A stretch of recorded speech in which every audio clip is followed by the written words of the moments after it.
programa Outras Palavras, um oferecimento Sindiúti MG, Sindicato Único dos Trabalhadores em Educação de Minas Gerais. Olá, veja agora! Estamos juntos na luta pelos direitos dos trabalhadores e das trabalhadoras. Nós temos que, de novo, recuperar o empenho político e a organização das pessoas para que a gente consiga trazer de volta o grande debate com relação à regulamentação da Constituição Federal no que diz respeito à comunicação. Luta da classe trabalhadora. Professor, quando se opõe à escola sem partido, sabe que esse movimento reacionário quer, na verdade, impedir a crítica dentro da escola, né? A gente forma na escola, a gente não é só dador de aula, a gente forma o pensamento crítico. Não vamos nos calar. A democratização dos meios é uma caminhada longa e difícil, que visa a tornar o direito à comunicação uma realidade. E para que isso aconteça, é preciso garantir diversidade das informações divulgadas e pluralidade dos meios de comunicação. Nesse sentido, nós, do FNDC, há 25 anos, lutamos contra os monopólios da mídia.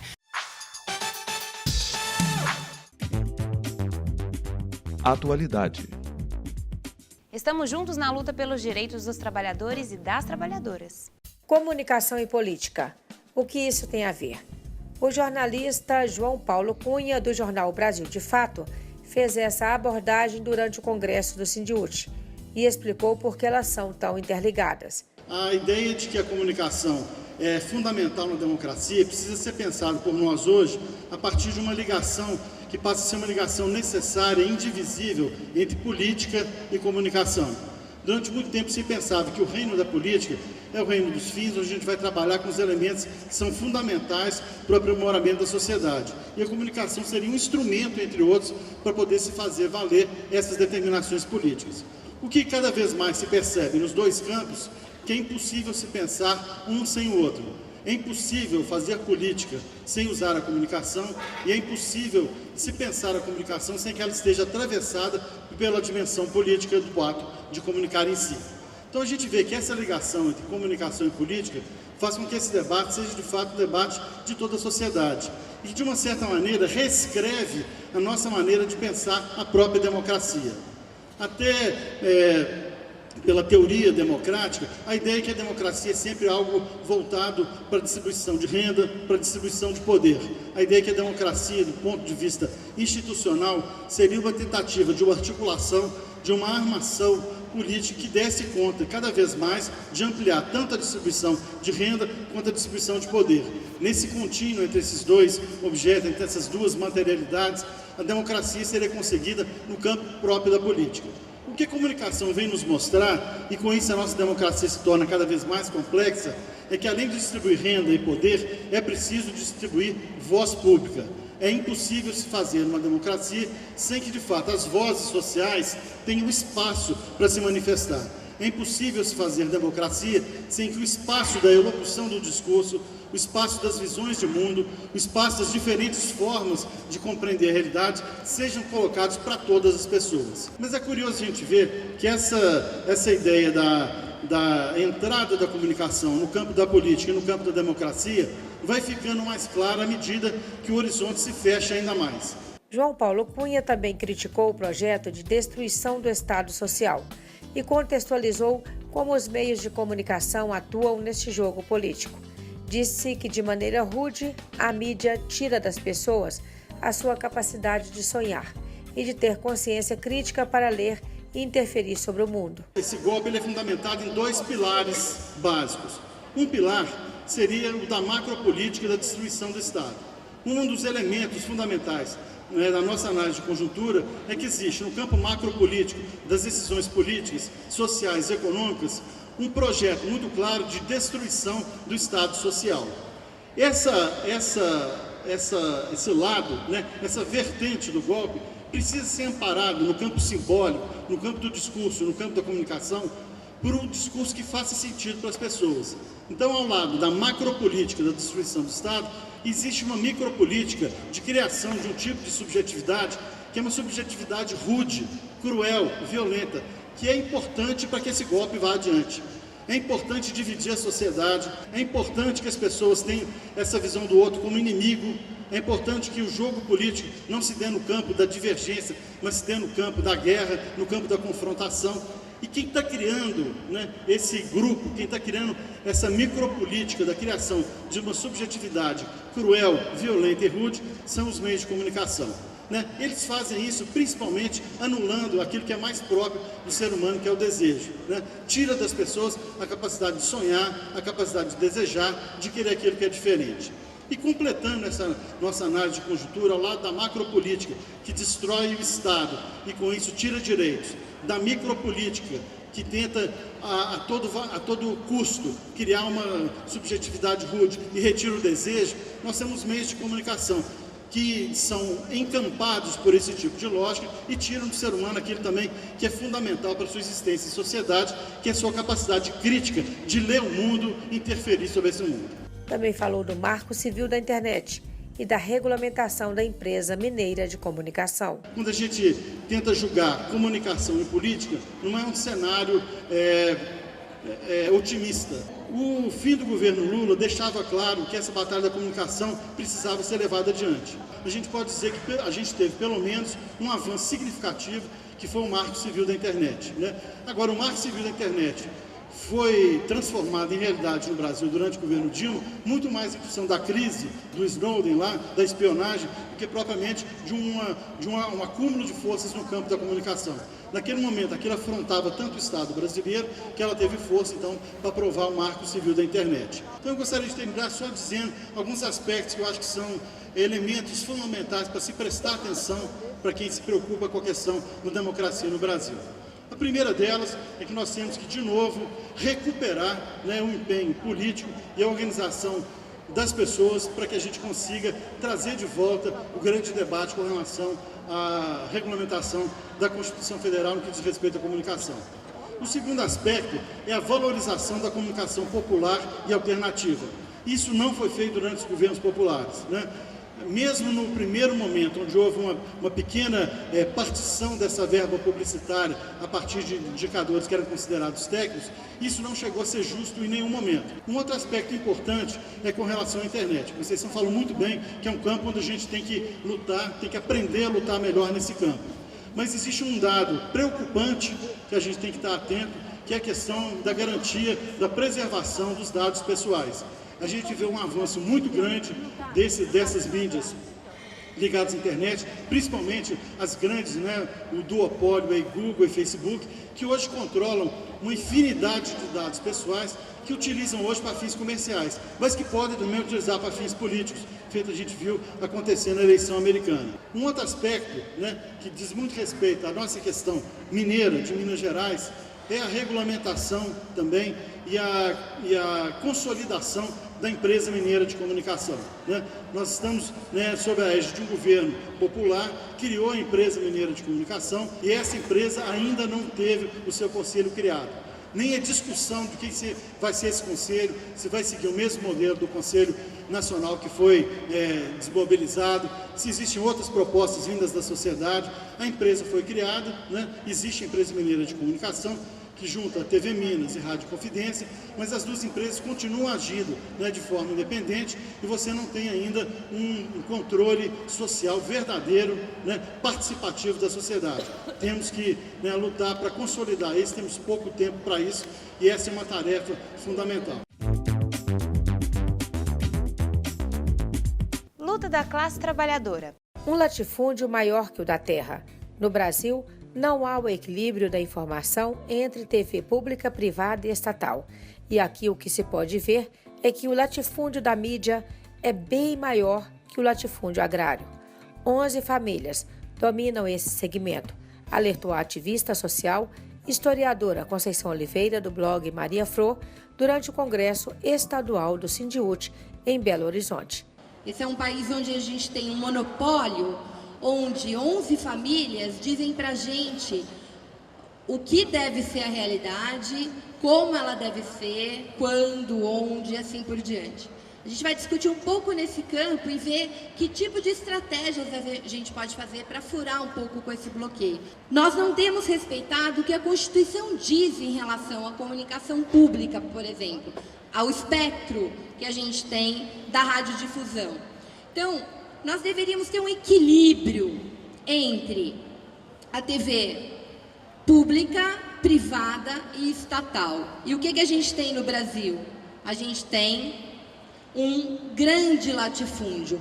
Um latifúndio que ele é muito pior que a terra. A mídia no Brasil é mais concentrada que o latifúndio. Olhem que aqui nós temos um grande latifúndio agrário. A Constituição diz que tem que ter equilíbrio entre os setores público, privado e estatal. Tem que ter respeito aos direitos fundamentais da Constituição brasileira. Significa que a TV não poderia ser racista, ser sexista, ser homofóbica. E ela é tudo isso. Quando ela estigmatiza em suas novelas a população negra, ou os homossexuais, ou as mulheres, né, fazendo do seu corpo mercadoria, ela está estigmatizando mais preconceitos. Então, na verdade, o que a gente tem é esse monopólio fazendo tudo o que a lei diz que não é para fazer. E a formação do pensamento crítico? Será que essa realidade existe hoje dentro das escolas? Não há discurso neutro. Eu não preciso falar isso para professor. Professor, quando se opõe à escola sem partido, sabe que esse movimento reacionário quer, na verdade, impedir a crítica dentro da escola. Né? A gente forma na escola, a gente não é só dador de aula, a gente forma o pensamento crítico. Uma escola de direita, que é o que esses sujeitos querem, é uma escola que não faz nenhuma crítica, que não faz o aluno pensar, que não faz ele refletir sobre a sua realidade e tentar transformar essa realidade. Por isso ele nos criminaliza. Não é assim, professores? Então, dentro da escola, assim como na TV, assim como na justiça, não existe neutralidade. A primeira coisa que a gente junta, não tem esse direito, a mídia não é neutra. Então, toda vez que ela falar da classe trabalhadora, ela vai falar da perspectiva da classe trabalhadora? Não, nunca vai falar da perspectiva da classe trabalhadora. Paulo Freire já via isso há muito tempo. O que ele diz para nós? Seria uma santa ingenuidade esperar de uma emissora de televisão do grupo do poder dominante que, noticiando uma greve de metalúrgicos, dissesse que o seu comentário se funda nos interesses patronais. Ele sempre se funda nos interesses patronais. Separei a nossa cobertura da nossa greve geral. Qual era a orientação das TVs? O Rodrigo Viana fez um texto muito interessante. O país segue vida normal. Isso é o texto do Rodrigo Viana, só um trechinho. Proibido usar a expressão greve geral.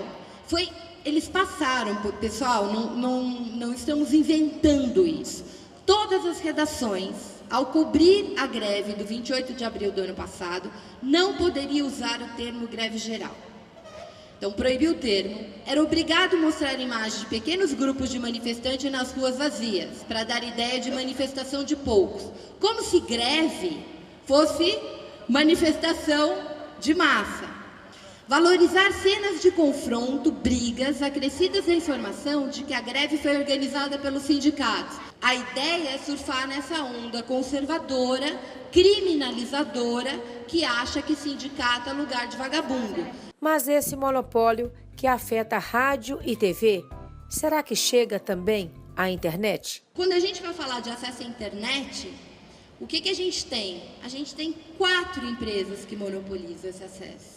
Então, essa grande desigualdade que a gente tem no país, ela também se expressa no acesso à rede.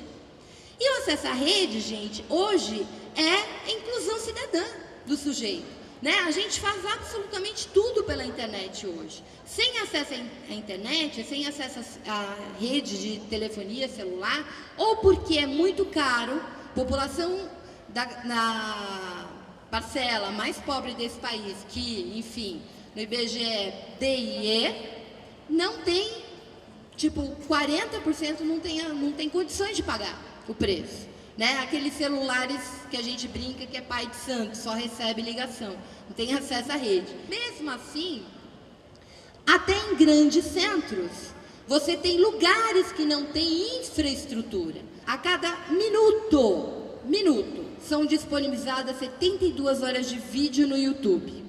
A cada segundo, um novo blog é criado. 70% das pessoas consideram a internet indispensável para a sua vida.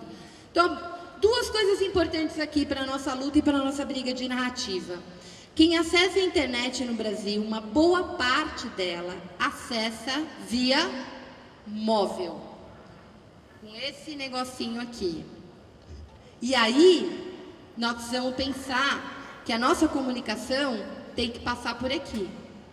Como é que ela... Por que faz tanto sucesso meme, aquelas coisas engraçadinhas, tal, que a gente recebe pelo WhatsApp? Por que o WhatsApp teve uma importância tão grande na greve dos caminhoneiros? Ele é um espaço, é móvel, é rápido, em muitas operadoras ele é gratuito. Então, lembremos que isso é importante. E por último, nesse quadro aqui, o YouTube. Mesmo que não se veja TV, né, todo mundo aqui que tem filho, quantas horas seu filho fica na frente da internet e o que ele acessa? Nós precisamos falar com a juventude. Nós precisamos disputar essa plataforma. Nós precisamos disputar esta linguagem. O golpe foi televisionado. Mídia e democracia. Conceição Oliveira, ativista política contra o racismo e pela igualdade étnico-racial do blog Maria Fro, falou durante o 11º Congresso Estadual do Sindiúti sobre a importância de disputarmos a comunicação, sendo o discurso um desses instrumentos. Tracei um quadro aqui complicado, né? A gente não tem direito à comunicação, há um monopólio na radiodifusão, há um monopólio da banda larga, do acesso à internet, a gente está lascado, então vamos embora. Não, a gente tem que disputar esse negócio.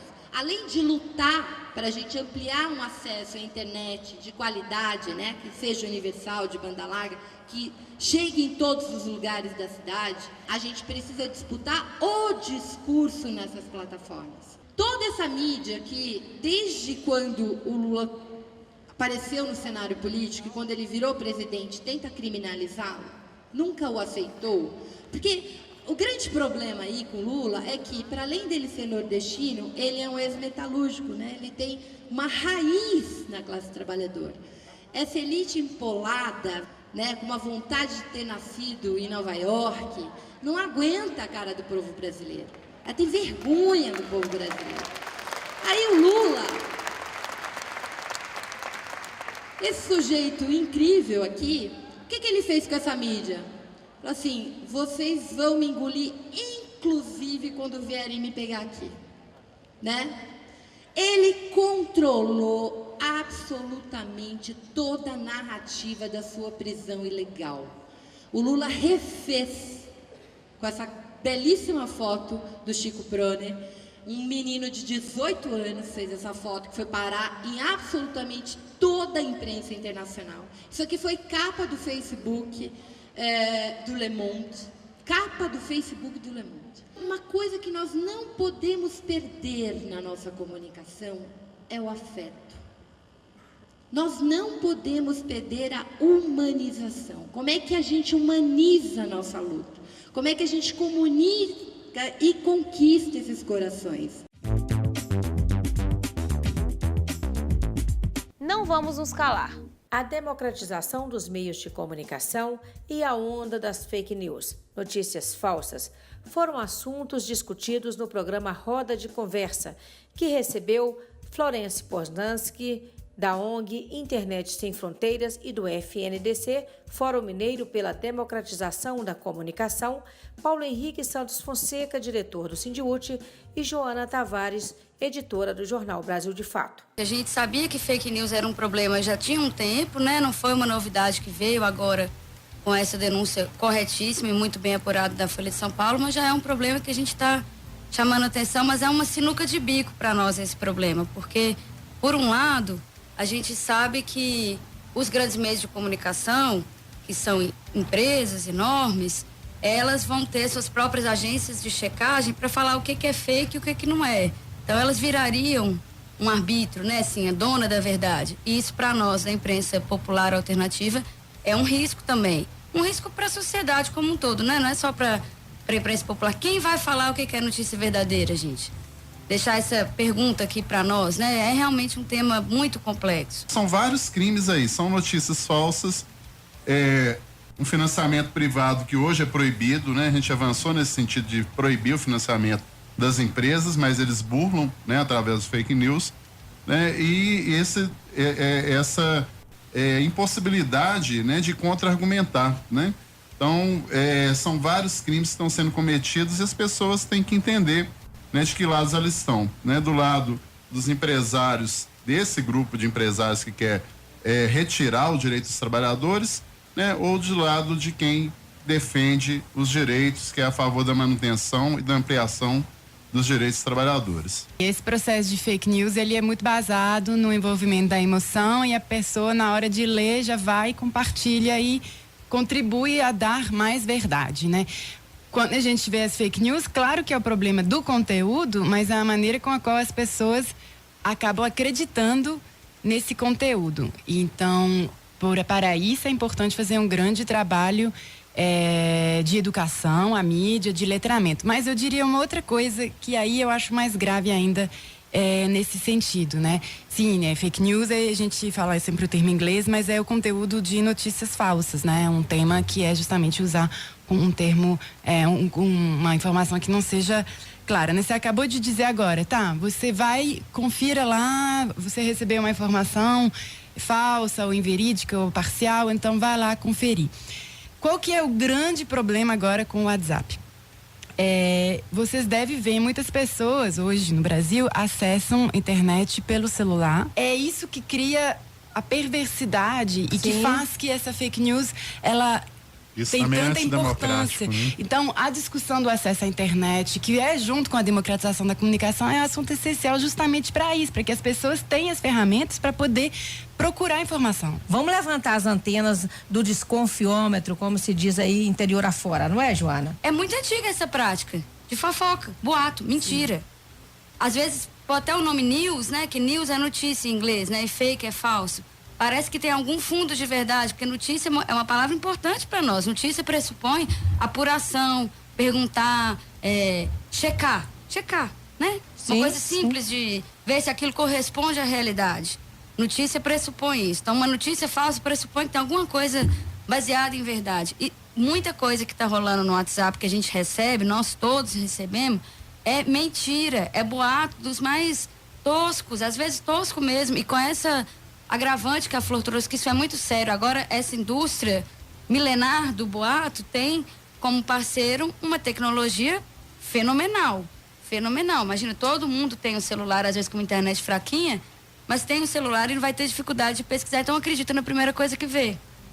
E isso realmente deve nos preocupar a todos, porque se agora nós estamos falando de política, se agora é questão de uma eleição, isso pode tornar a nossa convivência como sociedade muito difícil, muito delicado, porque não precisa mais questionar, gente. A gente recebe uma notícia propagada milhões de vezes, vira verdade uma notícia. O papel do jornalista é investigar qualquer falha, é questionar qualquer coisa. O jornalismo, a mídia, ele deve fazer esse trabalho de processamento dos programas para facilitar a livre escolha das pessoas e não induzir a escolha, né? Então, nesse sentido, ela está falhando se ela não está cumprindo esse papel. O que é a democratização dos meios? O que o FNDC quer dizer com isso? A democratização dos meios é uma caminhada longa e difícil que visa a tornar o direito à comunicação uma realidade. E para que isso aconteça, é preciso garantir diversidade das informações divulgadas e pluralidade dos meios de comunicação. Nesse sentido, nós, do FNDC, há 25 anos, lutamos contra os monopólios da mídia.